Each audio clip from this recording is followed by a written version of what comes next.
अकबर की घोंसड़ा। एक बार राजा अकबर से पुरोहित ने कहा, महाराज, हमें अपनी प्रजा के साथ सीधे जुड़ना चाहिए। पुरोहित की बात सुनकर सभी दरबारी चौंक पड़े।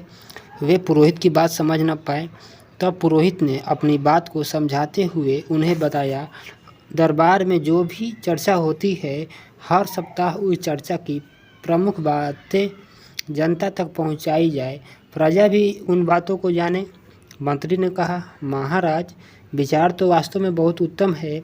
बीरबल जैसे अक्लमंद और चतुर व्यक्ति ही इस कार्य को सुचारू रूप से कर सकते हैं। साथ ही बीरबल पर दरबार की विशेष जिम्मेदारी भी नहीं है। राजा ने मंत्री की बात मान ली और बीरबल को यह काम सौंप दिया।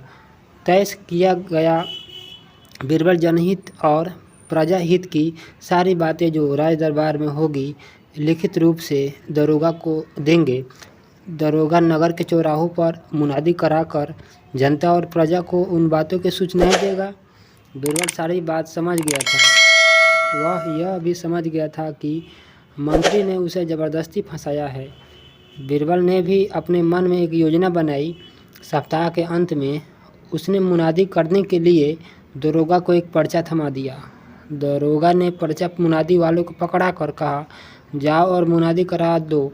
मुनादी वाला सीधा चौराहों पर पहुंचा और ढोल पीट पीट कर मुनादी करते हुए बोला, सुनो सुनो, नगर के सारे नागरिकों सुनो।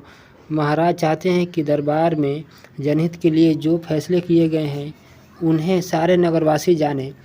उन्होंने श्रीमान बीरबल को यह कठिन काम सौंपा है। हम उन्हीं की आज्ञा से आपको यह समाचार सुना रहे हैं। ध्यान देकर सुनो। महाराज चाहते हैं कि प्रजा और जनता के साथ पूरा न्याय हो, अपराधी को दंड मिले।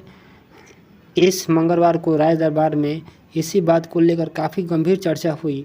महाराज चाहते हैं कि पुरानी न्याय व्यवस्था की अच्छी और साफ सुथरी बातें भी इस न्याय प्रणाली में शामिल की जाए।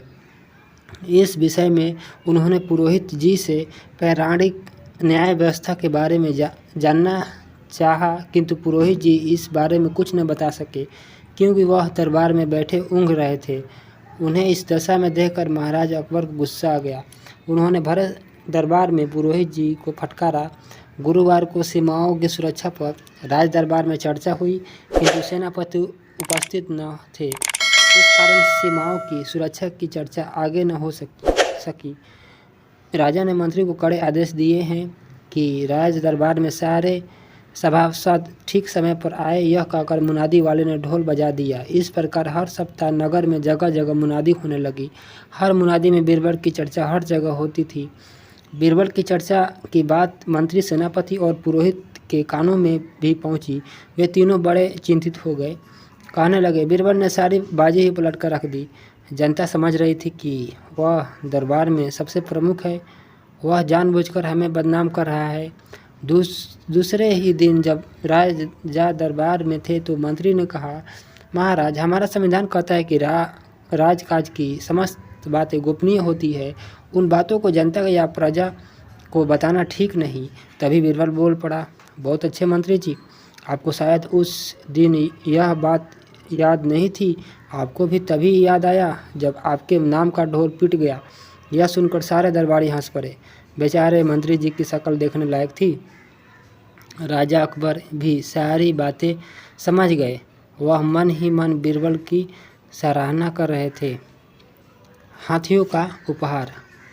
राजा अकबर समय समय पर बीरबल को बहुमूल्य उपहार देते रहते थे। एक बार प्रसन्न होकर राजा ने बीरबल को 5 हाथी उपहार में दिए। ऐसे उपहार को पाकर बीरबल बहुत परेशान हो गया। निर्धन होने के कारण बीरबल 5 हाथियों के खर्चों का भार नहीं उठा सकता था, क्योंकि उन्हें खिलाने के लिए बहुत से अनाज की आवश्यकता होती थी। बीरबल अपने परिवार का ही ठीक ठाक तरीके से पालन पोषण नहीं कर पाता था, अतः 5 हाथियों का अतिरिक्त व्यय करने के लिए अत्यधिक कठिन था। फिर भी अधिक विरोध किए बिना बीरबल हाथियों को शाही उपहार के रूप में स्वीकार कर घर ले आया। घर पर बीरबल की पत्नी सदैव शिकायत करती रहती, हम स्वयं तो ठीक से नहीं रह पाते, फिर इन हाथियों के लिए कहाँ रहने की व्यवस्था करेंगे। हम इनके लिए कोई नौकर भी नहीं रख सकते। हम अपने लिए तो जैसे तैसे भोजन की व्यवस्था कर पाते हैं, परंतु इनके लिए हम कहाँ से भोजन लाएं? यदि राजा हमें 5 हाथियों के स्थान पर 5 गाय ही दे देते तो कम से कम उनके दूध से तो हमारा भरण पोषण तो होता। बीरबल जानता था कि उसकी पत्नी सत्य कह रही थी है। कुछ देर सोचने के बाद उसने हाथियों को पीछे छुड़ाने की योजना बना ली। वह उठा और बोला, मैं जल्दी ही वापस आ जाऊंगा, पहले इन हाथियों को देवी काली को समर्पित कर आऊं। बीरबल हाथियों को लेकर काली के मंदिर गया और वहां उसने उनके माथे पर तिलक लगाया। उसके बाद उसने हाथियों को नगर में घूमने के लिए छोड़ दिया।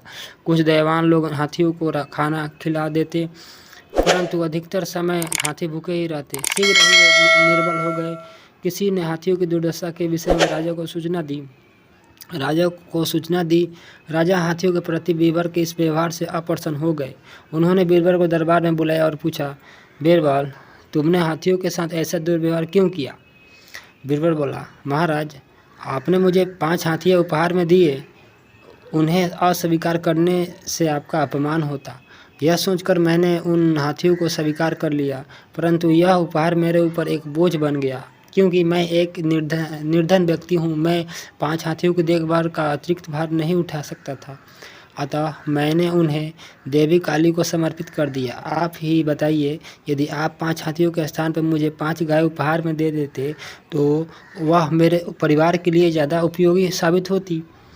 राजा को अपनी गलती का एहसास हुआ। वह बोले, यदि मैं तुम्हें गाय देता तब तुम उनके साथ भी तो ऐसा दुर्व्यवहार करते। नहीं महाराज, गाय तो पवित्र जानवर है, और फिर गाय का दूध मेरे बच्चों के पालन पोषण के काम आता।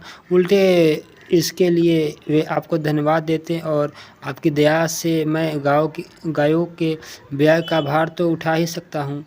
राजा ने तुरंत आदेश दिया कि बीरबल से हाथियों को वापस ले लिया जाए तथा उसके स्थान पर उन्हें 5 गाय उपहार में दे दी जाए। दोस्तों, ये कहानी आपको कैसी लगी आप ज़रूर बताइएगा। Thank you very much. Thanks.